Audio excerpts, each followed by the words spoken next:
take yourself to a vast, old-growth forest. This place exists in the middle of your chest. And this story and these characters, it's all happening right now. It also all happened a long time ago. And it will happen many years from now. It's dusk. And there's a beautiful fading golden light. And there's a small clearing in the middle of this vast, ancient forest. And at the corner of this clearing, there is a raggedy little hut. And in front of that hut,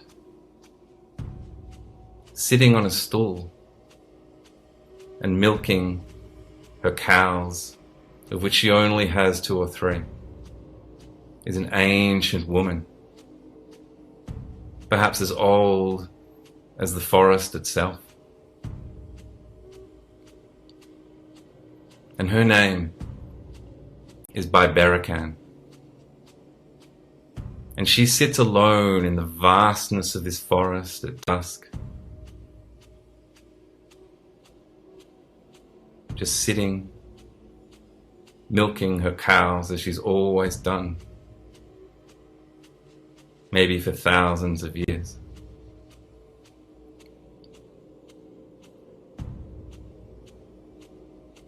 And suddenly, for no apparent reason, an old, lingering longing comes up in her mind. Faint, distant, but there. It's this desire for a child. Another voice immediately castigates herself for having such thoughts as an old woman, but it can't be denied.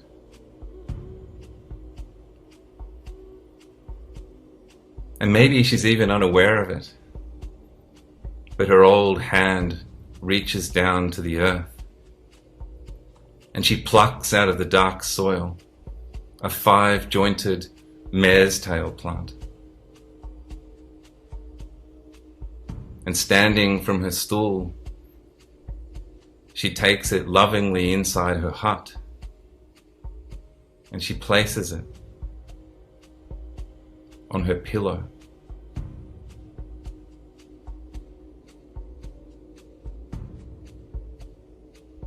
She stands over it, and she speaks some strange words, a language that you and I will never understand, almost a whisper.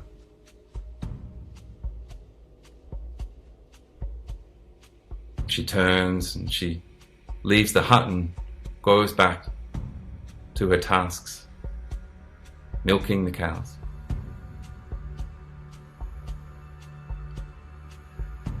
And suddenly, from inside the hut, she hears a tiny sound of what sounds like a bell, a little tinkling. And startled, she spills some milk into the soil. And in some tellings of the story, they say that she even lapped it up herself.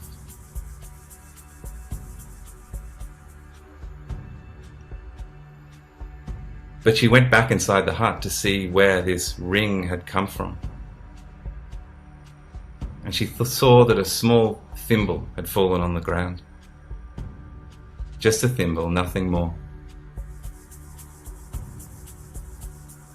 She stepped back outside and went back to her tasks. Twice more. A needle, and then her scissors. But as she was there collecting her scissors from the ground, she was startled to find a wild young woman sitting up in her bed, a true daughter of the soil.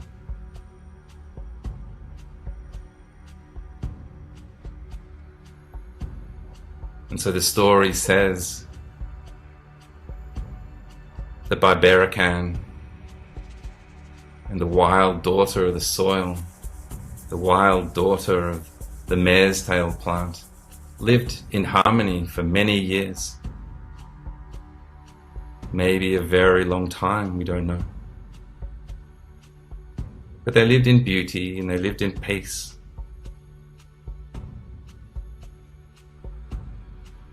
But the young one never spoke. Not a single word.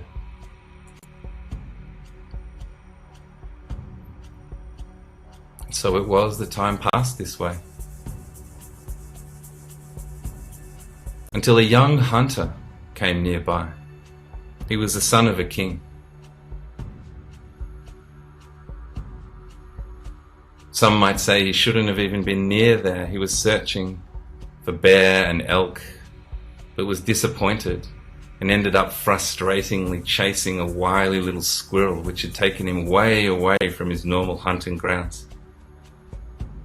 But he became obsessed with catching the squirrel, didn't he?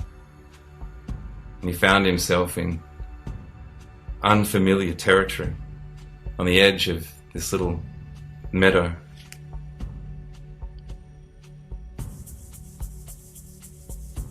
And as he loosened his last arrow in a vain attempt to catch this squirrel, the arrow actually disappeared down the flue, down the chimney of this little hut. And what to do now? And so the young hunter, he stood at the door, but no one came to open it. And eventually he thought to himself, well, I am the son of a king. And so he creaked the door open. He creaked the door open, my friends.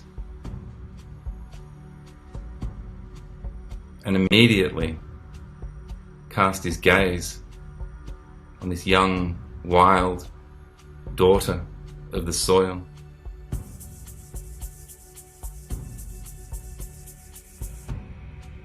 Immediately, his tongue vacated his jaw. Such was her energy. Such was her beauty. He stumbled backwards out of the hut without saying a word. Immediately mounted his horse and charged back to the kingdom, charged back to his mum and his dad, the king and the queen. He burst into their chamber and, like a young man possibly would, began gushing about how he'd fallen in love and how he wanted this woman to be his bride, and gushing he was. Gushing. And the parents, they took this information in, and the king simply said, "Indeed. Is this so?" And he mentioned a prophecy that said at some time the wild would be wed back to the village, and that he was in favor of such a union.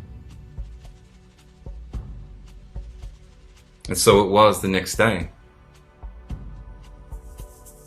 that the young man and his 9 older brothers, all on blood-red steeds, they set out to find the young woman. And find her they did. And they all found themselves inside the hut of Packman, all of them staring in awe at this young woman, speechless. Except for the youngest, who somehow managed to squeak out some form of wedding proposal. The young lady was calm, gazing. And she too had felt something when the young hunter had first opened that door. That can't be denied.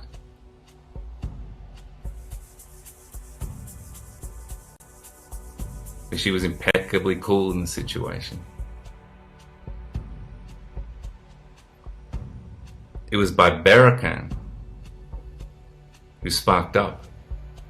And she became the hustler. I want cows and I want horses, she said. It is done, said the young son. And he and his brothers were off. But days later, the young man returned on his own to meet with his bride-to-be and to bring her back to the castle. And he made her a great gift. He gave her a piebald mare, the very last of the speaking horses, along with a silver saddle, bridle, and whip. And so it was they set off together, back through this vast ancient forest, each on horseback, her on the piebald, back to the castle. And despite the silence and no words being exchanged between them, everything went fine. And as they reached the edge of the forest, the young man turned to her and he said, "There's just this one thing. There's just this one thing. This part of the forest is where I keep a lot of my fox traps. And I have no idea when I'll be back this way again. And I'd love to go and check on them. I need to go and check on them. You'll be fine. You'll be fine. Go on. Go on without me. You'll come to this fork in the road. And high in the branches, in one direction, you'll see a splayed sable skin. And on the other path, a bear skin.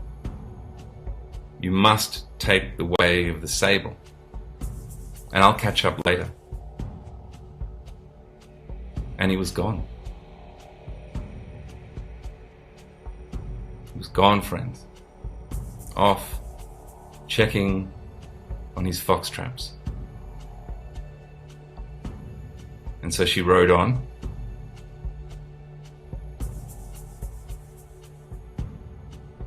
And of course, she reached the fork in the road.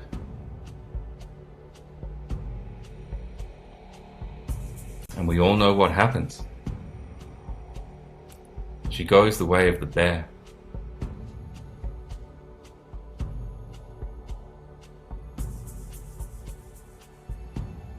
Night comes. The path becomes difficult and treacherous. There are odd smells, sounds. Her sight is not clear in the murky gloom. She's tired and she's hungry. And the prince is nowhere to be seen.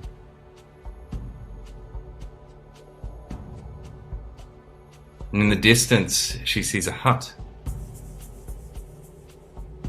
It's nothing like the hut she knows, the only home she knows. It's iron-sided, iron-clad, but still, it's shelter. And as she reaches the edge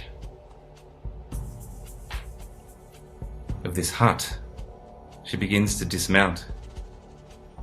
But barely have her feet touched the ground, friends, when she is violently accosted by a giant of a woman, a sorceress with a mangled face, twisted arms, twisted legs, one bloody, bleeding eye in the center of her forehead.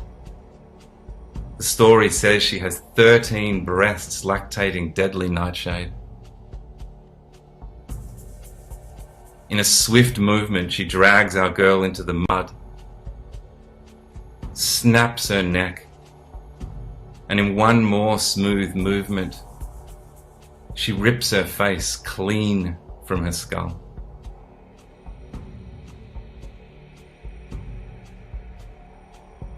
Leaving our wild woman limp, lifeless, crumpled in the mud.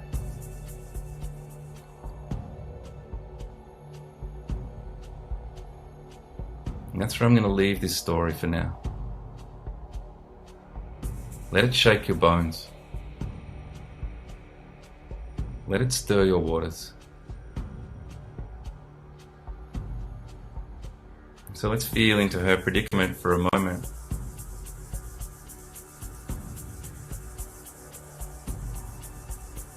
And I want to tell you that this beastly woman, she took a bone needle and some black wire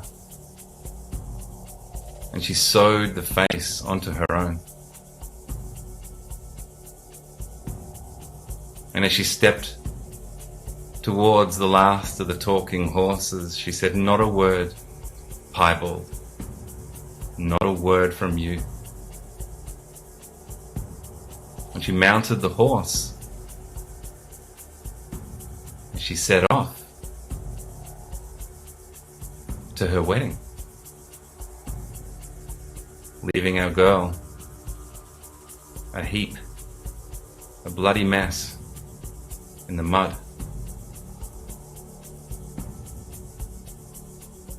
And let me tell you, friends, there's a moment when this ogre arrives in the village. The 9 older brothers look at one another for a moment,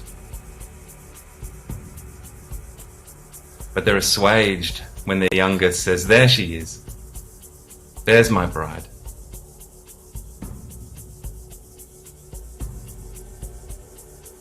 And so a wedding takes place. Remember the prophecy, my friends, the union of the village back to the land. That prophecy said that rubies would flow from the mouth of such a woman, that the sacred sisters would gather together and turn those beads into a sacred necklace, and that would cause this cultural shift, this consecration between the civilized and the uncivilized, the domestic and the wild. But when this one opened her great maw, it is said that great belches of toads hot splattered the floor.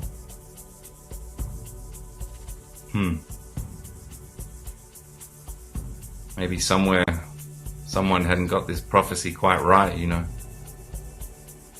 Because nonetheless, the wedding took place.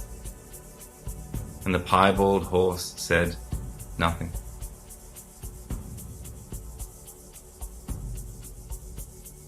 And the ancient one, the great mother, the earth mother, Siberia, what of her? Of course, she deeply missed her daughter of the dirt. But life went on. Sun set, sun rose. She sat out milking her cows. But there was one evening, friends, one evening, perhaps out of sheer nostalgia, her hand reached down and she plucked a mare's tail plant out of the ground, placed it on a pillow. Ting, ting, ting, thimble, needle, scissors. And sitting up in bed was another wild one. But this one had a voice. This one had a story. She had a story of a young woman that was left for dead in the mud.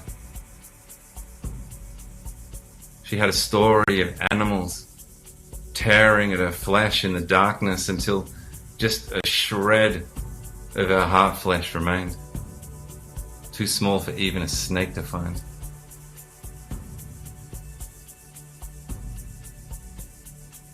She had a story of a little dog, a little ragged, mangy little mutt,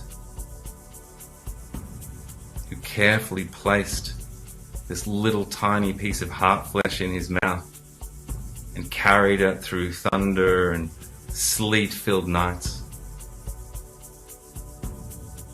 who never absent-mindedly chewed it or spat it out, was disciplined to the task, faithfully carrying this little piece of heart all the way back to the very spot in the soil beneath Barbarican's hand.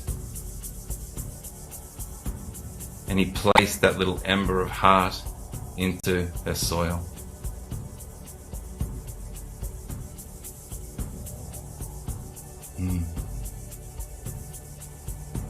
And the little heart would have stayed there for maybe thousands of years, if not for the longing of the old crone.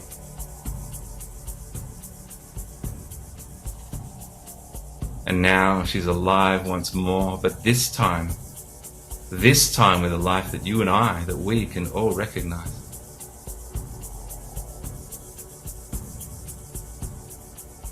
And as the Red Bead Woman spoke, over in the kingdom, the piebald mare's ears pricked up. He rose from the hay, demanded an audience with the king, and told him the whole grisly tale. And the piebald spoke and said that the ogre must be taken away and torn in quarters by the great horses, the great horse spirits.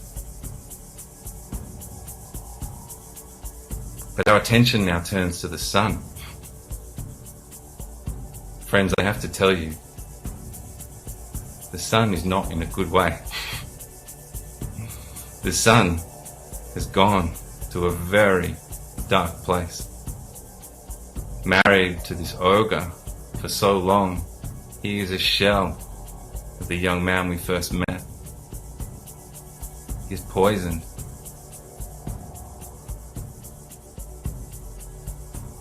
And the king went and spoke to the shamans to see if anything could be done. And there was. But as these things are in our life, friends, the cure is sometimes by no measure better.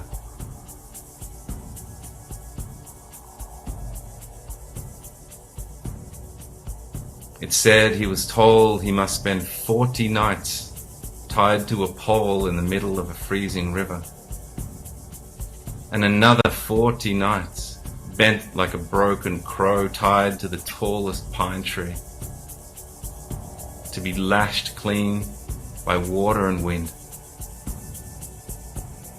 The king wept for his son.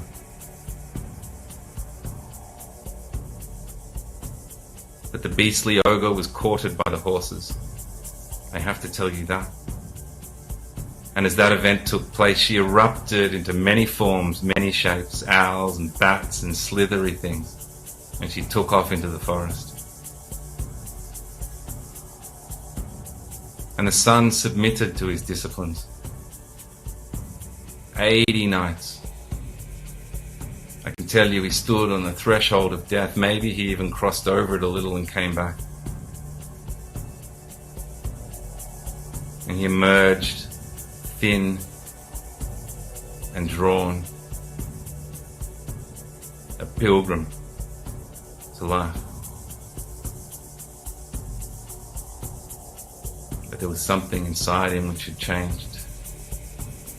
There was now an inner strength. And despite his weakness, he made his way back to the hut of Barbarican.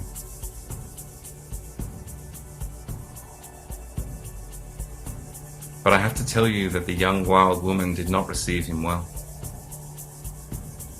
she who now has a voice used it. And the row began. And it increased and it intensified. Until finally it was the Earth Goddess, the Great Mother, by Packman, who intervened. Enough! She yelled. You too. You've died in the middle of your life in order to reach this moment together. Enough. And those words broke the last of the spell. And a proper wedding ensued. And when this one walked into the village, red beads fell from her mouth.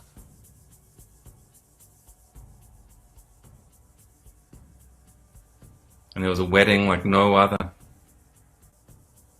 All of you were there. And we celebrated life.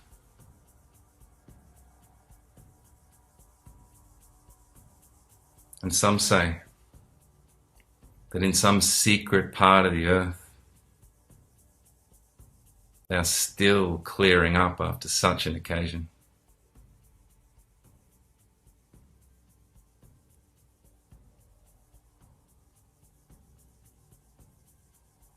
Thank you, friends. Let that story bless us. I thank you for listening.